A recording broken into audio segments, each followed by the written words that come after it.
anyị abịakwana n'oge ugbu a ka anyị metụta aka n'ife gbasara ọnwa ọfụụ ndị Igbo na ọtụtụ àjà dị iche iche a na-eme gịnị a na-achụ banyere ya bụ ọnwa ọfụụ ma ya bụ ọnwa ọfụụ pụọ n'elu. Tupu anyị amalite, ọ ga-amasị m ọ bụrụ na ị na-esonyelu m na ya bụ ife onyonyo ka ị nyere m aka share this message. Please, if you are just joining me, help me share the video to get to others. Ọnwa ọfụụ ndị Igbo. Ndị Igbo nwere ọnwa nke a na-akpọ ọnwa ọfụụ. N'oge ehe gboo, ndị nna nna anyị ha ji ya bụ ọnwa ọfụụ ndị Igbo wee mee gịnị? Wee mee ọtụtụ ife dị iche iche n'oge nke ha. Ọnwa ọfụụ ndị Igbo bụ mgbe ndị Igbo na-agụ n'ọnwa n'ọnwa n'oge nke ha. Ka esi amata ya bụ ọnwa ọfụụ bụ ọ bụrụ na ị na-anya n'elu, ị ga-afụ mgbe nyawụ ọnwa bịarụ see ọ dịka nke alfabet si n'elu, ị marụ na ya bụ ọnwa ọfụụ ndị Igbo apụtago. Ọtụtụ ife dị iche iche ka eji ya bụ ọnwa ọfụụ eme, maka na mgbe anyị pere mpe ka ọ ga-abụ oge ncha, nna m a na-asị anyị na-anya n'elu ka anyị mara na ọnwa ọfụụ emego gịnị, na ọnwa ọfụụ apụtabago. N'oge ya bụ ọnwa ọfụụ ji apụta, eji ya eme ife dị iche iche, maka na ọ bụrụ na o nwere onye isi na-eme ghara ghara nọ n'ezinụlọ ma ọ nọ ebe dị aṅaa, ọ mgbe ahụ ọnwa ọfụụ na-apụ ka ekwesịrị iji wee mee gịnị, ka ekwesịrị iji wee nyebe ya ọgwụ ka o nwee ike ime gịnị, istabilize ọfụma. Oge ahụ ọnwa ọfụụ pụrụ ka ọtụtụ ezinụlọ ji achụ àjà dị iche iche na be ha, maka na ọnwa ka ndị Igbo ji agụ ụbọchị ha, ọnwa ka ndị Igbo ji agụ ahụ ha. Kpatalụ ndị Igbo ji enwekarị ọnwa Ifejiọkụ, ọnwa nke a, ọnwa eji eme ede, ọnwa eji eme nke a, ọnwa eji eme nke a. Ndị Igbo na-eme gịnị? Na-agakarị n'ọnwa n'ọnwa. Ya bụ, ọ bụrụ na ya bụ ọnwa ọfụụ pụọ, ọ n'oge ahụ ka ọtụtụ ezinụlọ nọ n'ala Igbo ji eme gịnị? Ji achụ àjà dị iche iche dị n'ezinụlọ ha, dịka mkpa ha si wee dị na ya bụ ezinụlọ.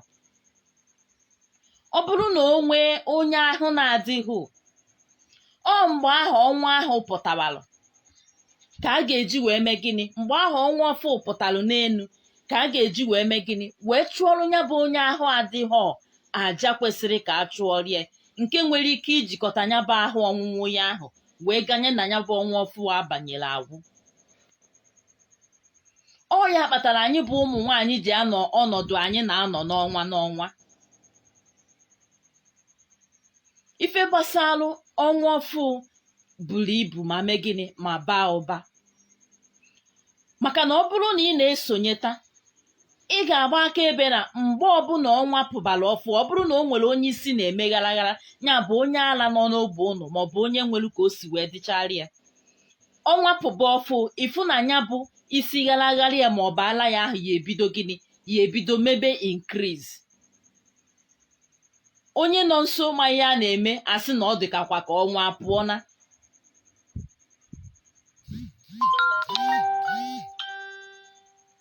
Ọ mgbe ahụ ọnwa pụrụ ọfụụ ka ị ga-eji wee mee gịnị? Wee nyebe ya ọgwụ ka ị nwee ike ijideti ya n'oge, ka ya bụ nyanya na-eme ya ghara ime gịnị? Ghara ịbawa ụba n'ebe ọ nọ. Please, if you are just joining me, help me share this video to get to other people. Mana ọ bịa dịzie ka anyị asị na anyị bụ ụmụafọ Igbo hapụrụ ife anyị ji wee mee gịnị? Ife anyị ji wee biri. Ekwukwara na okwu si nọ na walụ gbaa ahọ ọ ghọọ omenanị. Anyị bụ ụmụafọ Igbo chefuzi nke anyị, nke bụ nke anyị, wee na-emezi ọzọ. Ịmụta ife gbakwunye na nke anyị ma dịkwa mma, mana ka anyị na-agbakwunye ka anyị hapụ ichefu nke anyị ji wee biri, maka na nke ahụ anyị ji wee biri bụ isi ije, nya bụ eje ana, maka na eje ana bụ isi ije. Ọ n'ọnwa ọfụụ ahụ ka ọtụtụ ezinụlọ ji eje na akwari ọmụmụ ha. Please, if you are the one if you are the one that are lucky with this card that I just sent now, please, if you load the card, just identify so that we'll be able to move on. If you are the one that got this card that I just sent now, please identify so that we will be able to do what? We'll be able to move on. If you are just joining us or you have been with us, please try to help me share this message. We continue. N'ọtụtụ na ọnwa ọfụ ahụ ka ọtụtụ ezinụlọ ji eme gịnị? Ji enye ọtụtụ mmụọ dị iche iche na be ha nni. N'ọnwa ọfụ ahụ, ọ bụrụ na onye megoro ife dị n'uke maọbụ na aka ogheri, ọ bụrụ onye ife uke na-enye nsogbu maọbụ onye aka ogheri na-enye nsogbu, ngwa ngwa abanyela ọnwa ọfụ, ome gịnị? Ọgba mbọ mee ife dị na ya bụ aka ogheri maọbụ uke ka o wee nwee ike ịkarị along for the rest of the days of the month. Ọtụtụ ife dị iche iche ka ndị Igbo ji ọnwa ọfụ eme. O nwere ọtụtụ àjà ndị Igbo na-akwapụ. Ọ dị ka ndị ezinụlọ gị debelụ. O nwere ndị melụ gịnị? O nwere ndị debelụ ife ha ji eje ọgụ mgbe gboo. Maka ndị si na enwere ọgwụ a na-agwọ maka ije ọgụ. Yes, everybody nwere understanding on his or her own. Mana ọ maka na anyị bụ ụmụafọ Igbo chefuru mmụọ du anyị wee jee ọgụ na mgbe gboo, ka o ji wee duzie anyị bụ ụmụafọ Igbo ka ya si na ife niile bụzi sọsọ ịgwọ ọgwụ. Ife niile abụghị ịgwọ ọgwụ, maka na mgbe gboo oge gara aga enwere mmụọ ndị Igbo ji eje ọgụ. Enwere mmụọ ndị Igbo ji eme gịnị? Ji eje ọgụ. Ana ọtụtụ mmụọ ndị Igbo ahụ ji eje ọgụ ka ọ ga-abụ ọ bụrụ na ọnwa ọfụ pụọ n'elu, ebo mbọ jeme gịnị? Jee chukwu anya bụ mmụọ nye ya ife ọ na-eri. Maka na ọ bụrụ na ọnwa ọfụ pụọ, all the spiritual entities na-eso gị eme gịnị? Renew kwa with that new month pụta anụ. Otu ụzọ mmụọ ndị Igbo ji eje ọgụ na mgbe gara aga bụ akwali. Enwere akwali eji eje ọgụ. Ọ bụrụ sọ fertility ka akwali na-enye. Enwere akwali ọmụmụ eji eje ọgụ. O nwere akwali ọmụmụ na-ebu two faces. One face maka fertility, one face maka ije ọgụ. Kpatara na enwere ọtụtụ ezinụlọ n'ụbọchị taa isi ha anaghị atọ na mba. Ife niile a bụ mkpụrụ ndị nna nna anyị ha kụnyechara tutu ha eme gịnị? Ha wee na-amụọ ka anyị wee soro nzọụkwụ ha wee mee gịnị? Welu na-aga n'ihu. Mana anyị bụ ụmụafọ Igbo ndị otu ọgbọ anyị kịta tonitere wee si na ọgwụ ka anyị mma.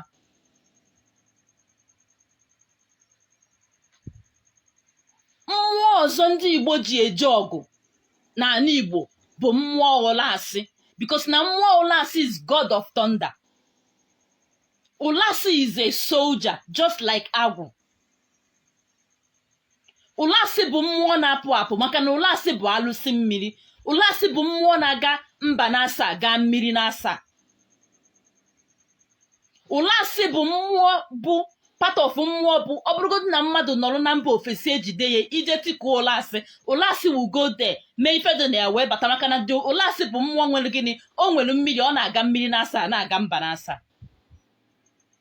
Ọ bụrụ na ndị ezinụlọ ha nọ na agbamndụ witinya bụ mmụọ Ụlasị, ọnwa ọfụ pụọ ka eji eme gịnị? Ka eji eje enye nya bụ Ụlasị nni, maka that ezinụlọ ya na ha dị n'ọgbụgba ndụ.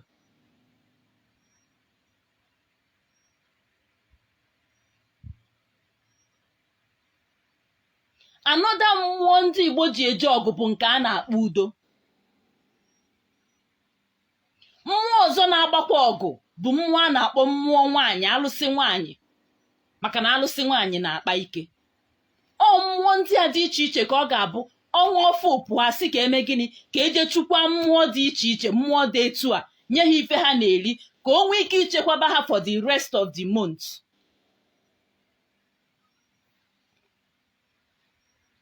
Ọ ya bụ uru ya bụ ọnwa ọfụ bara n'ala Igbo.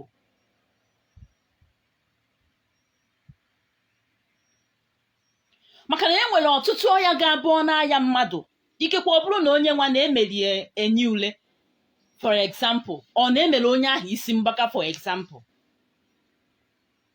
o wee bụrụ na onye merie ya bụ isi mgbaka na agwara ya n'ọkwa ọnwa o jeme gịnị, o jelekwe ya bụ ife ka o wee nwee ike na-alụ ọrụ n'ahụ onye ahụ emere datin.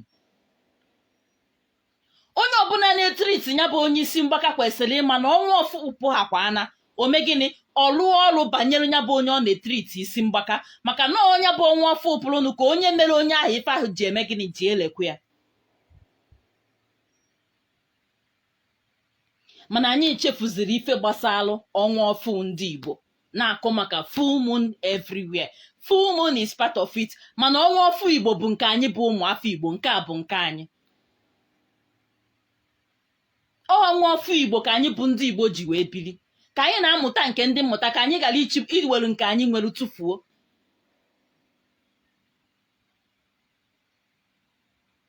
Maka na ndị be anyị si na onye kpọọ bụ ya mkpọkọrọ, ụmụazị ewere eme gịnị, mere ama egwuregwu. Onye si na nkata ya adịghọ mma gịnị, ndị mmadụ ewere ya wee mere gịnị, wee kpụrụ afịfịa.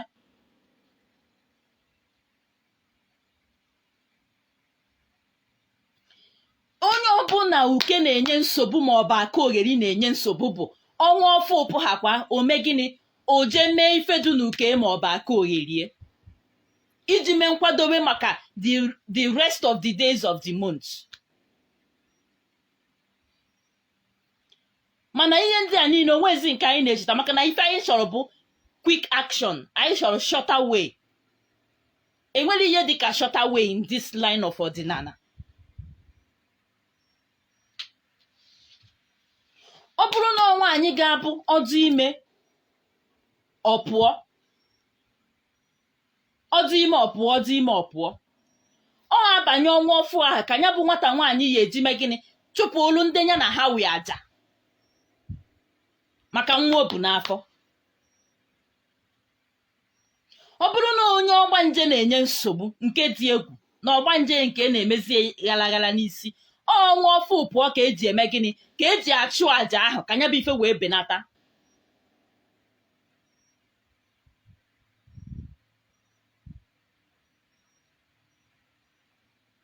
Ka anyị nachighi ya n'azụ n'oge nke anyị.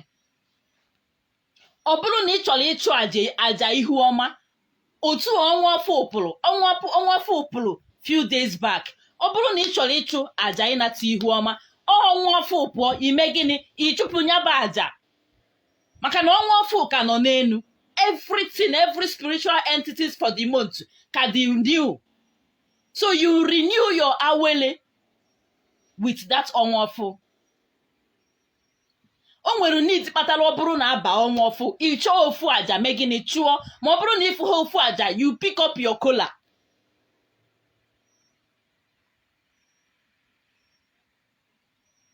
Oge ọbụla mgbe ncha ka a na-akụzi the benefits of iji ọjị ekwu okwu, some people will still come and ask me ka m meji were ọjị wee kwuo ya, but this is what we talk every minute of the day. So many people na-ewu ya nọ ife egwuregwu, so many people na-ewu ya na abịara ebe a for just to play around.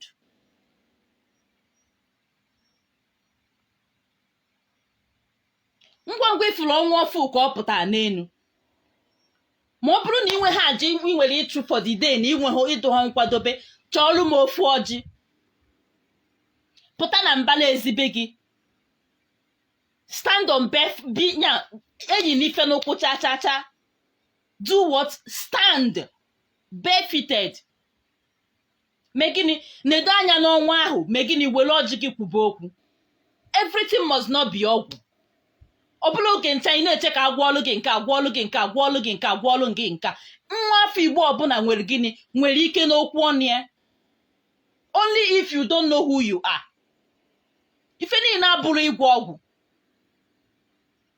So many people will just be waiting. Ache no egwuregwu ka abịara igwu. It's not this, it's not that. Who is here to do this or that with you?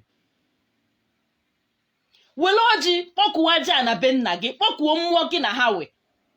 See, before ọgwụ, all these spiritual entities comes first before those ọgwụ. Maka na ọgwụ ọbụla ị na-agwọ bụkwa agwụ na mmụọ a ga-eme gịnị, ga-elelu ya ile. Kpatala eji asị na enwe left and right n'ife gbasara ọdịnala Igbo anyị.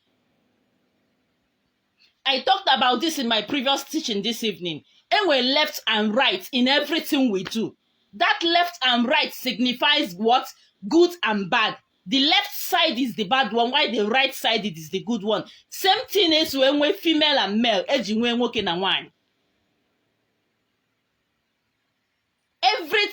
one will anti of it. If any na burogu, if any malani bu nature, make use of the elements in oginakoko, ki feature. Yes, we can expect come boom, come under few seconds, because that is what most of us want. For the quick action, that is what we want. Imagine a quick action na cut your life short. That quick action na cut your life short. Because when you force nature, come if in the next 20 years or now, and well, side effects. So why can't you live your life in a normal way and make use of the common things around you that makes you Ndibo? Even if you are not in this country, we all know that. Now outside the country is Noji Galalono. Look for a cup of water. I always talk about this. Look for a cup of water. If you cannot get a cup of water, last night, I talked about how to use sand to manifest anything you want. Chinita Jebo Obuneno, talk to motherland. Chinita Aja, talk to motherland after making your request known to the universe. Iga Salomaja. Kaja nefena nikuku. So as the universe is confirming it for you, when you are doing it, believe in you strongly. That's what you are doing. You have faith in it. Don't just go and start having double mind. Definitely, it will not work for you. Yes, it might not work that same minute, but give it a time. You will see things changing in your life.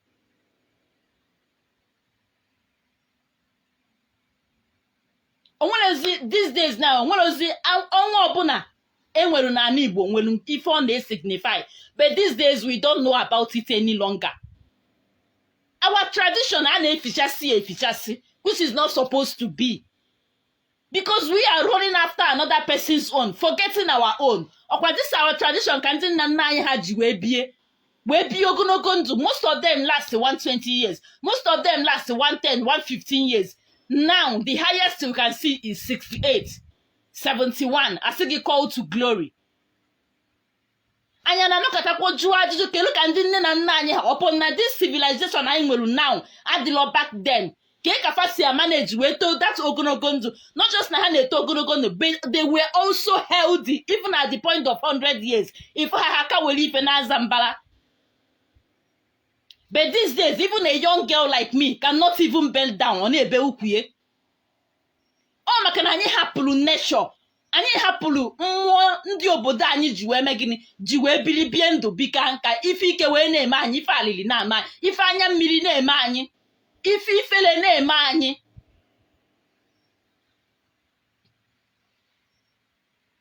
These days, ụmụ nwoke amarakwụzi ife bụ na ha bụ ide ji ụnọ. So many men, so many young men in this our generation, amaho ifewu na-eji ọjị na nwoke idebi ụnọ na abụọ pụta ụtụtụ ọtụọ nzu wa ọjị kpọkuo ndị ichie kpọkuo aja. Most of us amala ebe ọfọ ndị ichie ebe nna ha nọ. Most of us asị gị na fa abụrụ diọkpara na ọgbasa ha ọlụ ha, ichebe ka ọnwa diọkpara mee ya ma o mepụghị ya, ife ji nwa diọkpara ji gị. Maka na asị na onye aka ruru nya kwa nne na ọbụghọ diọkpara kwalụ nne ya. Na ọbụghọ diọkpara gburu nne ya, I mean.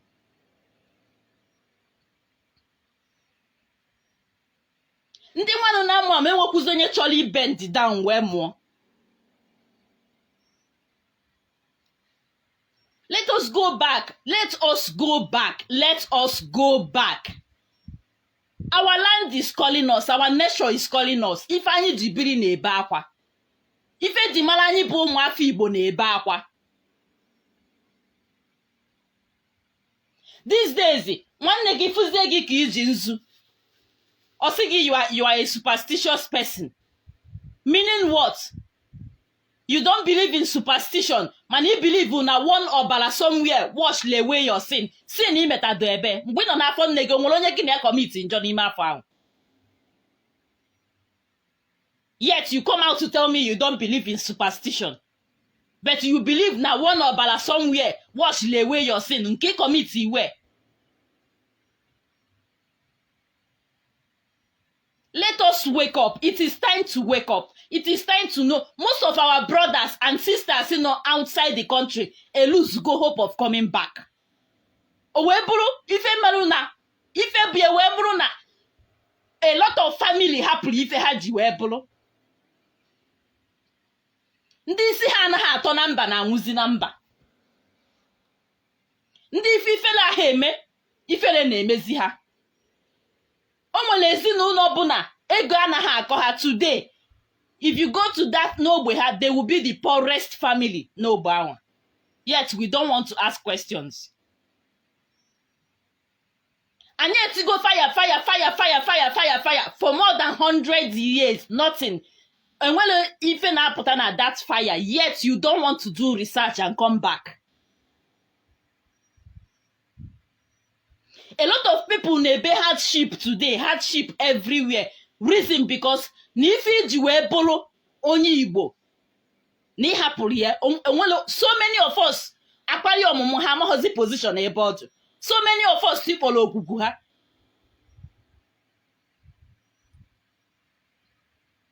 Most of our villages today emejọ na mmiri ha agba n'ọsọ. Onwezi mmiri dị n'obodo a.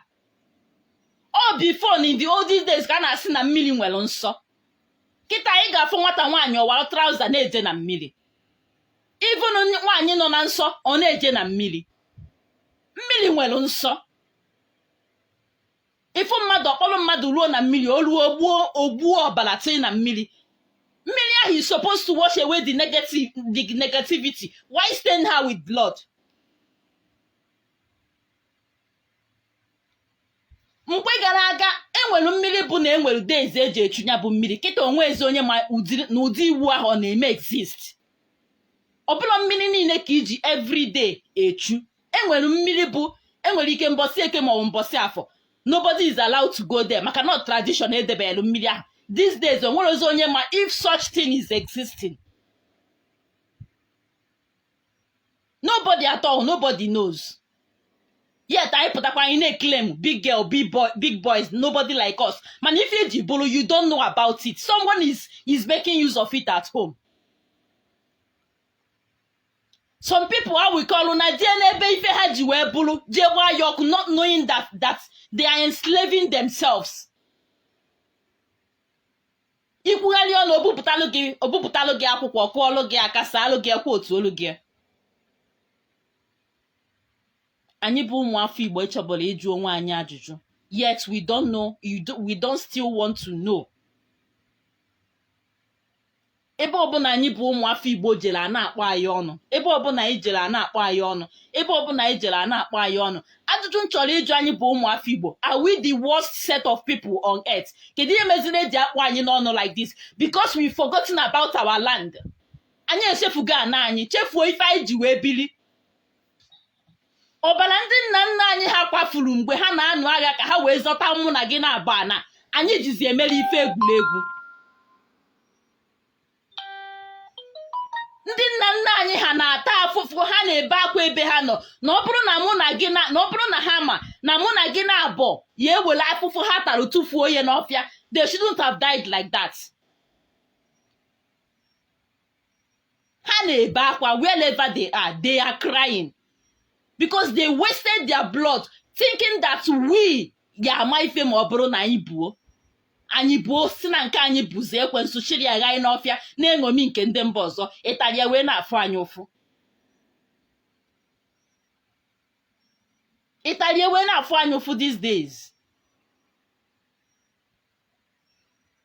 Kịta nwoke bi ụlọ ya anọrọ nwaanyị anọrọ n'ihu gị uwe ọjị, gị bụ nwoke ịnalụ nwaanyị ọjọọ nọ n'ihu gị wata. Ị mara na ahọ ndụ gị ka ị na-egbu. Ahọ ndụ gị ka ị na-egbu.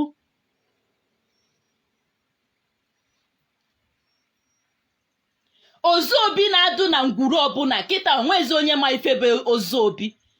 Ejeziekwa ozu nwaada enwekwụzi onye ma na ife bụ na a na-ebunata nwaada, na a na-ebunye ngịga bunata nwaada kpọnata ya ụlọ wee kpọnata mmụọ ya na-esoji ije di. Enwezi onye ma something like that.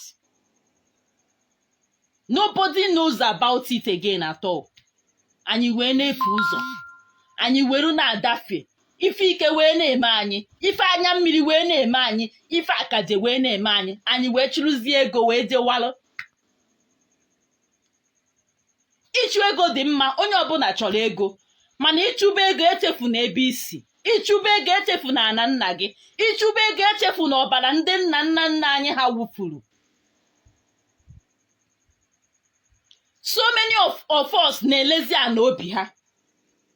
So many of us na-ele ana obi ha. Not just na ha na-ele ana obi ha, ha na-elelekwa ụmụ ini nna ha. Not just na ha na-elekwa ụmụ ini nna ha, ha na-ele ini nna nna. Ụfọdụ na-elekwa ozu obi these days. Iwe welu maka ego wee lee ana nna gị, lee ebe enili nna gị. That means you have sold your father, your father's spirit, your ancestors. You sold them out to another person. What a shame. What a sinful act. What a shame. Iwele ana nna gị, welu mmụọ nna gị. Nna gị kwesịrị na ịnie ga na-echekwa ngwuru. Iwere ele, you will sell it out to another person, to another blood entirely. Which means nna gị chọrọzi ka onye ụwa o wee bụrụ ife ifele. Ọ bụrụ na ndị nna nna anyị ha si etu anyị si ele ana wee lebe ana n'oge gboo, o nwere ebe mụ na gị na-abọ ka ala ịnọ? I'm asking. Please, if you are the one that is lucky with this card that I just sent now, please identify yourself, indicate, so that we will move on. And if you are just joining us, this is Adandigbo Live. The topic we are treating today is Ọnwa Ndị Igbo and the ritual that comes with it. Please, if you are just joining us, help me to share this message, help me to share this video to get to other people. The reason I'm saying you should help me share this message to get to other people is for other people to also get liberated like you, us. Don't get liberated and put it inside your pocket. Let it go round. Iwele anini nna gị lesi ya onye ọzọ. Ajụọ gị, ọ bụrụ na nna gị maọbụ nne gị maọbụ nna nna anyị ha si etu anyị si ele ana n'ụbọchị taa wee lee ana ahụ mgbe gara aga, mgbe ndị ọcha gbaratara n'obodo a, ọ bụrụ na ha lesichara ya ndị ọcha mgbe ahụ, kedu ebe mụ na gị na-apọ ka ala ịnọ were akpa ike anyị na-akpa na? Kedu ebe anyị ka ala ịzọdo ụkwụ were akpa ịdị ike anyị na-akpa? Onye kpara aka n'ọnụ sị gị, do you know who I am? Hold me. Why are we behaving like this? Why can't we go back? Ka anyị nachighi azụ. Anya dị anyị bụ ụmụ Igbo n'enu, anya dị anyị n'ilo. Asị ọkụkọ na-akpa nni ya mee gịnị? Anya ufi akọ na ya. Ọ kwasịrị ụmụ ya onye tụrụkwa ji ya tụrụ mgbọrọgwụ. Ka anyị bụ ụmụ afọ Igbo, anyị na-akpa nni anya ufi akọ na anyị. Anyị na-atụrụ nji ka anyị na-atụrụkwa mgbọrọgwụ. Maka na amaghọ mgbe onye nwe ji ya abịa. Ya onye na-atụrụ nri ya na-atụrụ mgbọrọgwụ ya. Ife ike emega anyị nke dị egwu. Ka anyị chigha azụ. Kịta ibu ọdịnala nwanne ya anyị na-emezi etu ọbụla esi wee metadebe, maka na enwezi onye mma ka nke si eje ịkụziri ibie. Ndị nwanụ na-amụ amụ enwekwuzi onye chọrọ ịmụta na everybody na-ewepụta his or her own direction, kpọọ ya ọdịnala. Whatever goes, goes. Nke bụ ife ka na-abịakwa n'ihu, nke bụ ife ka ga-abịa n'ihu. Maka na a sị na ndị ka ya agba abịa na amụbeghị ha. Nke bụ abịa ka dị n'ihu. Ụmụ nwaanyị anyị onye pụtazi obulu oji na-amagharị. Ife anaghị eme n'ala Igbo. ife anaghị eme n'ala Igbo. Enwezi onye a ga-asị kịta kelu aja eji ọnwa ọfụ achụ, onwelozi onye ga-ekwuti ya, enwelozi, maka onye ọbụla chọrọ ya ebe ọ dị ọsịsọ. Ide play ide show, watch and take ahụ nwekwara ka o si aga. O nwekwara ka o si aga, ka anyị nachighi azụ na anyị bụ ụmụafọ Igbo na-agụ n'ọnwa n'ọnwa, anyị na-agụ n'izu n'izu. Ife anyị na-agụ bụ n'ọnwa n'ọnwa, n'izu n'izu ka anyị na-agụ. Ị nachighi azụ be nna gị mara ife ọnwa ndị be unu na-eri ka ije nye ya mgbe onye ji teta ụlọ ọbụla ụtụtụ ya, na kịta ka bụkwa gboo. A lot of things na-emezi wee bụrụ ife alụ, bụrụ ife anya mmiri. Ọtụtụ ezinụlọ kịta, ife anyị na-afụ n'ọlụ ebuka. Ọtụtụ ezinụlọ kịta ụmụazị nọ na mgbagharị, ụmụ nwoke nọ n'ịtọ agbụ. Nwoke isi anya na be nna ka o jee dozie ndị ichie na be nne, ọ sị gị na ndị be ha ama nkwe. Ịbatazie na ya bụ famili, ife ike na-eme. Ivunu nni ọnụ nkịtị sikwu ike.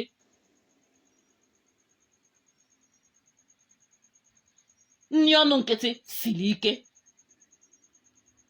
E wee jide nke anyị, kwuo na nke anyị bụ nke ajọ. Ọ dịkwa ka na-ekwufezie. Okay guys, thank you all for having me tonight. I'm still your one and only Adandigbo. Please help me share this video. Thank you all for having me here. See you guys, my family. I love you all for loving me. The love is too much. Though sometimes agwụ, ịma na agwụ nwee ka o si eme. Agwụ kunite etu a, anyị mekwa ka agwụ. Agwụ pụọ ebe niile ajụkwa oyi. So I love you all for loving me. Thank you all for loving me. The love is too much. Thank you all for backing me up. There are some set of people here that they are really backing me up. I thank you all. I know you guys and I'm seeing you guys and I appreciate you all. So thank you for having me. Help me to share this video. Don't forget that our practical teachings is always on my YouTube. Please help me subscribe to my YouTube channel at Ebere Igwebike. See you guys another time. Bye-bye.